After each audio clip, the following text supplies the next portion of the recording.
If you're over 60 and eating this seemingly healthy vegetable daily, you could be unknowingly sabotaging your blood pressure control. What I'm about to share shocked even me when I first discovered it in my clinical practice, and it's affecting thousands of seniors who think they're doing everything right. I'm Dr. Susan Miller, a cardiologist with over 20 years of experience treating hypertension and cardiovascular disease. Throughout my career, I've seen countless patients struggle with blood pressure control despite following their treatment plans religiously. But what I discovered about certain vegetables completely changed how I counsel my patients, especially those over 60. Before we begin, if you haven't subscribed yet, I recommend hitting that subscribe button and turning on notifications so you never miss another health tip made especially for you. If you enjoy this video, send your video suggestions and questions in the comments. I read every single one, which helps me create more videos and help more people just like you. Now, let me tell you about Mrs. Margaret Santos, a 72-year-old retired teacher from Porto Alegre. Margaret was the picture of health consciousness. She walked every morning, took her blood pressure medication without fail, and prided herself on eating what she called a perfect diet. Her kitchen was filled with fresh vegetables, whole grains, and lean proteins. She avoided salt, processed foods, and anything her doctor had warned her about. Yet during our consultation, she was frustrated and confused. Despite doing everything right, her blood pressure readings were climbing. Her home monitor showed numbers creeping from 130/80 to 150/95 over just 3 months. When I sat down with Margaret and went through her daily food diary, something caught my attention. Every single day, without fail, she was consuming large amounts of pickled vegetables. Pickled cucumbers at breakfast, pickled beets with lunch, pickled onions as an afternoon snack, and fermented cabbage with dinner. In her mind, these were healthy vegetables, and technically, they were vegetables. But what Margaret didn't realize was that the pickling and fermentation process had transformed these innocent vegetables into sodium bombs that were wreaking havoc on her cardiovascular system. You see, when vegetables undergo pickling or heavy fermentation with salt, their sodium content can skyrocket to levels that rival or even exceed processed junk food. A single serving of pickled cucumbers can contain anywhere from 400 to over 1,000 milligrams of sodium. That's nearly half of the recommended daily limit for someone with hypertension in just one small side dish. For someone like Margaret who was eating these at every meal, she was consuming more than 3,000 milligrams of sodium daily from vegetables alone, on top of the sodium naturally present in her other foods. But here's where it gets even more concerning for those over 60. As we age, our bodies become increasingly sensitive to sodium. The kidneys, which are responsible for filtering and excreting excess sodium, become less efficient with each passing decade. The blood vessels lose their elasticity, making them less able to accommodate the fluid retention that comes with high sodium intake. And the baroreceptors, those tiny sensors in our arteries that help regulate blood pressure, become less responsive. This means that the same amount of sodium that might have caused a minor blood pressure increase in your 40s can cause a dangerous spike in your 60s and 70s. If you're still watching and finding this information valuable, comment 1 below to show me you're with me. Let me explain the mechanism behind this in a way that makes sense. When you consume high amounts of sodium, your body tries to maintain the delicate balance of electrolytes in your bloodstream. To dilute this excess sodium, your body holds on to more water. This increased fluid volume means your heart has to work harder to pump blood through your vessels. Imagine trying to push water through a garden hose versus trying to push the same amount of water through a coffee stirrer. The increased pressure is what we measure as elevated blood pressure. For people over 60, there's an additional factor at play. The renin-angiotensin-aldosterone system, which is your body's primary blood pressure regulation mechanism, becomes dysregulated with age. This system controls how much sodium your kidneys retain or excrete. In younger people, this system can compensate reasonably well for dietary indiscretions. But after 60, this compensation becomes sluggish and less effective. It's like having a thermostat that takes longer and longer to adjust the temperature in your house. Now, I want to tell you about Mr. Antonio Ferreira, an 80-year-old retired mechanic from Sao Paulo. Antonio came to me after his wife passed away, and he had started preparing his own meals for the first time in 50 years. Being health conscious and remembering his wife's love of traditional preserved foods, he decided to make his own pickled vegetables just like she used to. He was so proud of his jars of pickled peppers, carrots, and cauliflower lining his refrigerator shelves. Antonio would eat these pickled vegetables with every meal, thinking he was honoring his wife's memory while staying healthy. Within 2 months, he started experiencing severe headaches, dizziness, and swelling in his ankles. His daughter, worried about these symptoms, brought him to my office. His blood pressure was dangerously elevated at 170/100. When we ran his labs, his sodium levels were at the high end of normal, and he was showing early signs of fluid overload affecting his heart. The emotional impact on Antonio was profound. He felt like he had failed his wife's memory by making the preserved vegetables wrong. But the truth was, he had made them exactly right, following her traditional recipe, which called for large amounts of salt. The recipe that had been perfect for occasional consumption had become dangerous when eaten multiple times daily. We had a heart-to-heart conversation about how loving someone's memory doesn't mean we have to follow every tradition, especially when our health is at stake. Antonio broke down in tears, not from the diagnosis, but from the realization that he had been inadvertently harming himself while trying to stay connected to his late wife. But wait, there's more to this story that you need to know. It's not just pickled vegetables that pose this risk. Canned vegetables, even those marketed as healthy options, can be surprisingly high in sodium. A can of regular green beans can contain over 400 milligrams of sodium per serving. Canned tomatoes, which many people use daily in cooking, can pack anywhere from 300 to 600 milligrams per cup. Even frozen vegetables, if they come with seasoning packets or sauces, can be loaded with hidden sodium. Here's something that shocks most of my patients. Celery, that innocent-looking vegetable that's often recommended for heart health because of its beneficial compounds, is actually one of the highest sodium vegetables in its natural state. 1 cup of celery contains about 80 milligrams of sodium naturally. Now, that might not sound like much, but if you're juicing celery as part of a health trend and drinking large quantities daily, you could be consuming several hundred milligrams of sodium from what you think is pure, healthy vegetable juice. And then there's the issue of vegetable broths and stocks. I can't tell you how many patients have told me they switched to vegetable broth thinking it was the healthier option compared to chicken or beef broth. But commercial vegetable broths can contain anywhere from 500 to over 900 milligrams of sodium per cup. If you're using this as a base for soups, cooking grains, or as a health drink, you're adding substantial sodium to your diet without realizing it.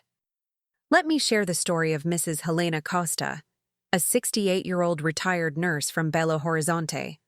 Helena should have known better, she often said with a rueful smile. As a nurse, she had spent decades educating patients about heart health. But when she retired, she decided to embrace a plant-based diet after watching several health documentaries. She was eating what she considered a perfect diet: lots of vegetables, whole grains, legumes, and plant-based protein alternatives. Helena was particularly fond of a popular plant-based diet that emphasized vegetable juices and smoothies. Every morning, she would make a large green juice containing celery, spinach, kale, and beets. For lunch, she would have a hearty vegetable soup made with store-bought vegetable broth. Dinner often featured plant-based meat alternatives, which she didn't realize were heavily processed and loaded with sodium to enhance flavor. She snacked on seaweed sheets, thinking they were a perfect healthy snack. Within 6 months of this dietary change, Helena noticed that her rings were getting tight on her fingers. Her shoes felt snug by the end of the day. She was urinating more frequently at night and feeling increasingly fatigued. When she came to see me, her blood pressure had risen from a well-controlled 120/75 to 165/98. She was devastated. She had been trying so hard to be healthy, and she felt like her body had betrayed her. When we analyzed her diet, the sodium content was staggering. Between the daily celery juice, the commercial vegetable broth, the plant-based meat alternatives, and the seaweed snacks, she was consuming well over 4,000 milligrams of sodium daily. The irony wasn't lost on either of us. This retired nurse, who had spent her career warning patients about sodium, had fallen into a trap of assuming that plant-based automatically meant healthy and low sodium. If this is surprising to you, wait until you hear about what happened next. We put Helena on a modified plan where she made her own vegetable broth with no added salt, switched to fresh vegetables instead of juices, eliminated the processed plant-based meats, and limited her celery intake. Within 3 weeks, her blood pressure started dropping. Within 2 months, she was back to her baseline numbers. The relief and renewed energy she felt were transformative. But more importantly, she learned that healthy eating isn't just about what category of food you eat. It's about understanding what's actually in your food. Now, you might be thinking, Dr. Susan, are you telling me I can't eat any pickled or preserved vegetables? Absolutely not. What I'm telling you is that awareness and moderation are key, especially if you're over 60 and managing blood pressure. An occasional serving of pickled vegetables as a condiment or flavor enhancer is very different from making them a staple at every meal. Here's what else you need to understand about sodium and blood pressure in older adults. Sodium doesn't work alone in your body. It has a complex relationship with potassium, and this relationship becomes even more important as we age. Potassium helps your kidneys excrete excess sodium and helps relax your blood vessel walls. Many of the vegetables we're talking about, when fresh and unsalted, are actually excellent sources of potassium. But when they're heavily salted or pickled, the sodium to potassium ratio gets completely out of balance. Fresh beets, for example, are an excellent source of potassium and contain compounds that can actually help lower blood pressure. But pickled beets have most of the benefits canceled out by the massive sodium load from the pickling brine. Fresh cucumber is hydrating, low in sodium, and contains some beneficial nutrients. Pickled cucumber or pickles lose much of their beneficial properties and gain a sodium content that can undo any potential health benefits. I want to share one more case that really drives this point home. Mr. Jose Almeida, a 75-year-old retired bus driver from Curitiba, came to me after his 3rd emergency room visit in 6 months for dangerously high blood pressure. Jose was taking 3 different blood pressure medications, yet his numbers were all over the place.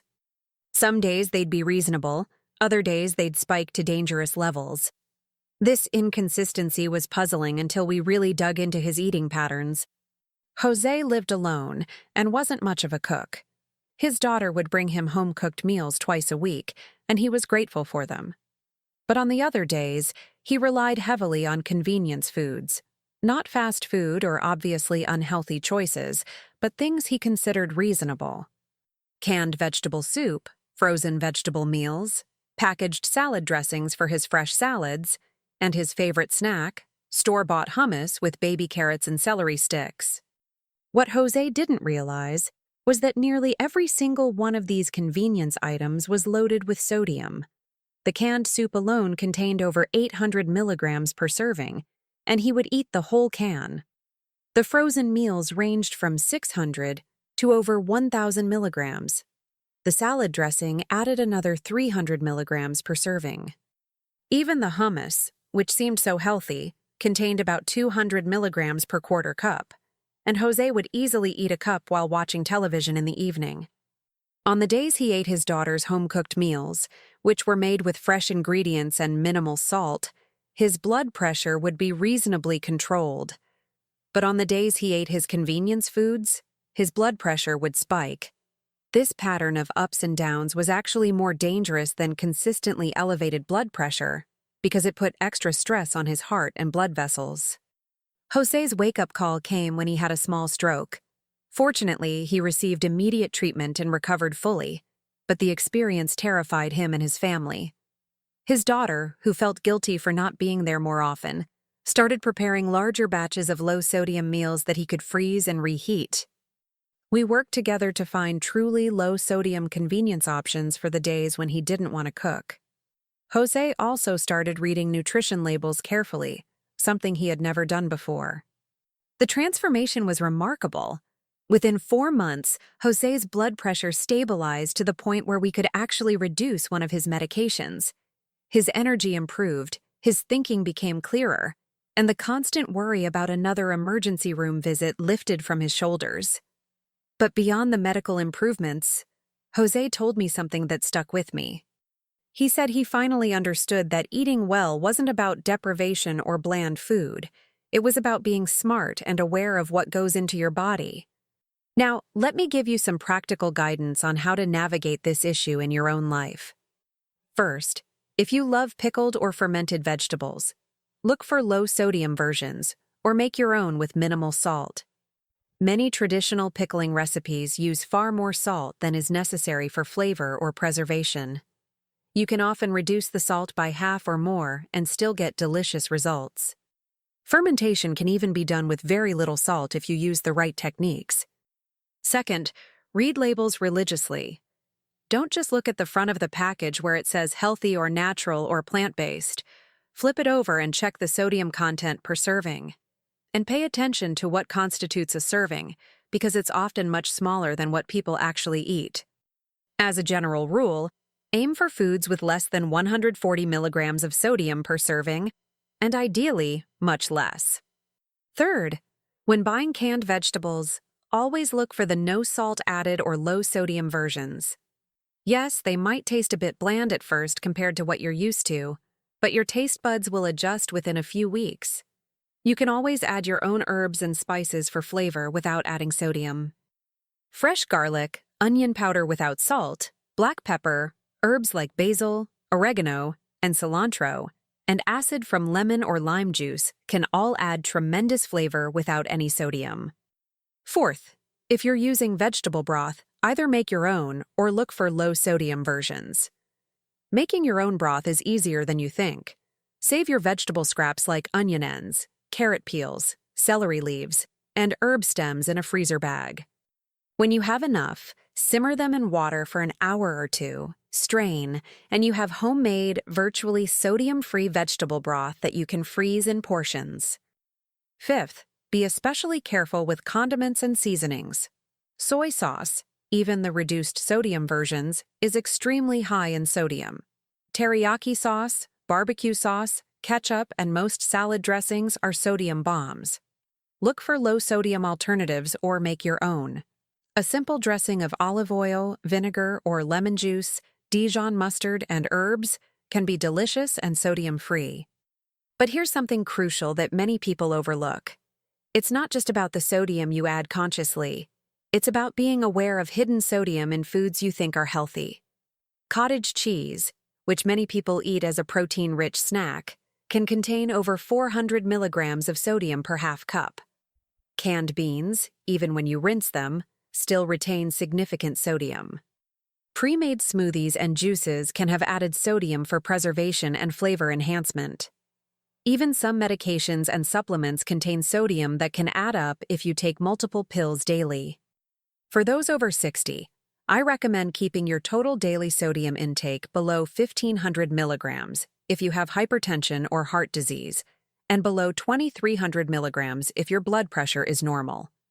To put that in perspective, the average American consumes over 3,400 milligrams daily, with much of it coming from sources they don't even think about.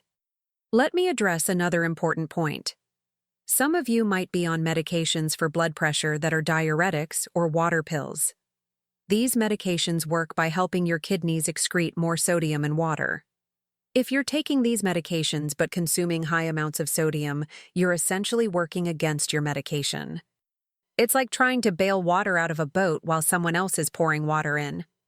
The medication can only do so much if you're constantly overloading your system with sodium.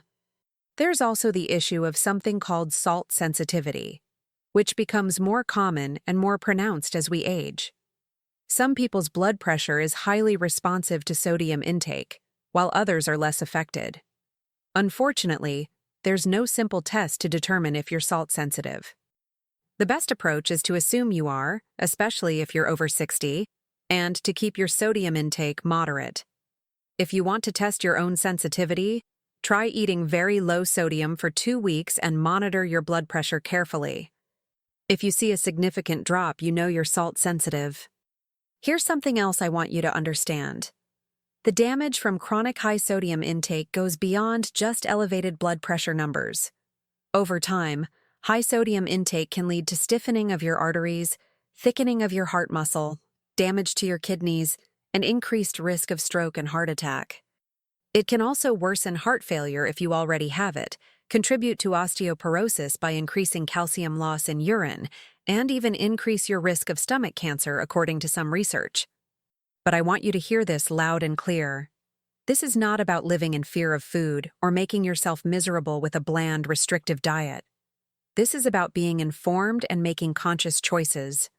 Food should be enjoyable and nourishing, both physically and emotionally. The goal is to find a balance where you can eat foods you love while protecting your health.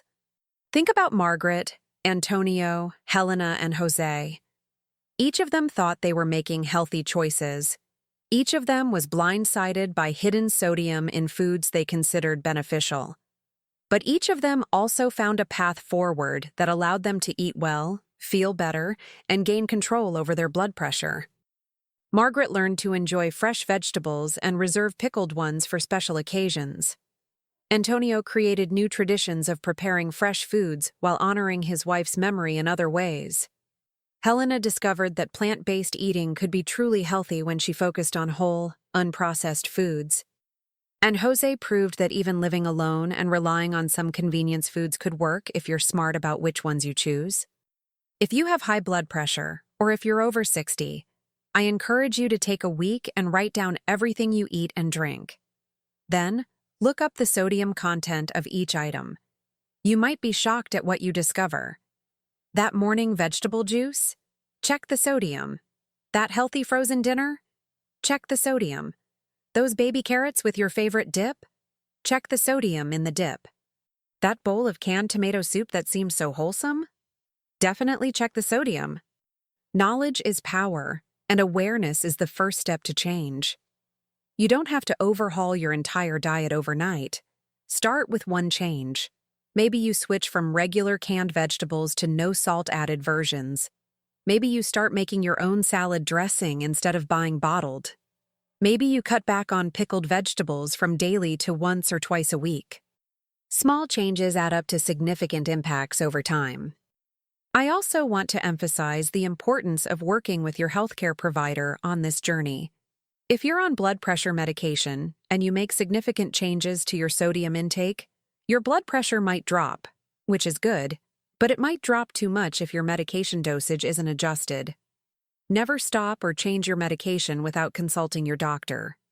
But do have an open conversation about your diet and whether dietary changes might allow for medication reductions over time. Remember, your body is remarkably resilient and responsive. The blood vessel damage from high blood pressure and high sodium intake can begin to reverse when you make positive changes.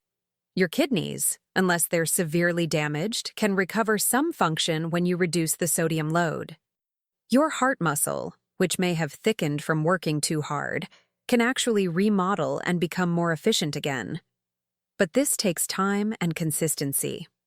As we age, we have to be smarter about how we take care of ourselves. The body that could handle anything in your 20s and 30s needs more careful attention in your 60s, 70s, and beyond. But this doesn't mean giving up on enjoying life or food. It means honoring your body by giving it what it truly needs rather than what clever marketing or old habits tell you it needs. Before I close, I want to leave you with this thought. Every meal is an opportunity to nourish yourself or to harm yourself. That might sound dramatic, but it's true. The choices you make 3 times a day, every single day, add up to either health or disease. But here's the good news. Every meal is also an opportunity for a fresh start. If you've been consuming too much sodium unknowingly, you can start making different choices right now. Your next meal can be the beginning of better blood pressure, more energy, and a healthier future. Pay attention to what you're putting in your body. especially those innocent-looking vegetables that might be hiding dangerous amounts of sodium. Read labels, ask questions, and don't assume that just because something is marketed as healthy or natural, it's right for you at this stage of your life. Trust your healthcare provider, monitor your blood pressure regularly, and be willing to adjust as needed. To all of you over 60 watching this, you have the wisdom and life experience to take control of your health. Use that wisdom to look beyond surface appearances and dig deeper into understanding what's really in your food. Your heart, your kidneys, your blood vessels, and your brain will thank you for it. And remember, it's never too late to make changes that matter. Whether you're 65 or 85, your body can respond positively to better choices starting today. I want to hear from you in the comments. Have you been surprised by sodium in foods you thought were healthy? What changes are you going to make after watching this video? Share your stories and questions below, because your experiences might help someone else who's facing similar challenges. And if you found this information valuable, please share this video with anyone you know who might benefit from it, especially those over 60 who are managing high blood pressure. Remember, I'm here to educate and empower you, but I'm not here to replace your personal physician. Everything I've shared today is general information. Your specific situation might be different, and you should always discuss any dietary changes or health concerns with your own healthcare provider who knows your complete medical history. Take care of yourself, be kind to your body, and never stop learning about how to live your healthiest life. Until next time, this is Dr. Susan Miller reminding you that knowledge and awareness are your most powerful tools for health and longevity.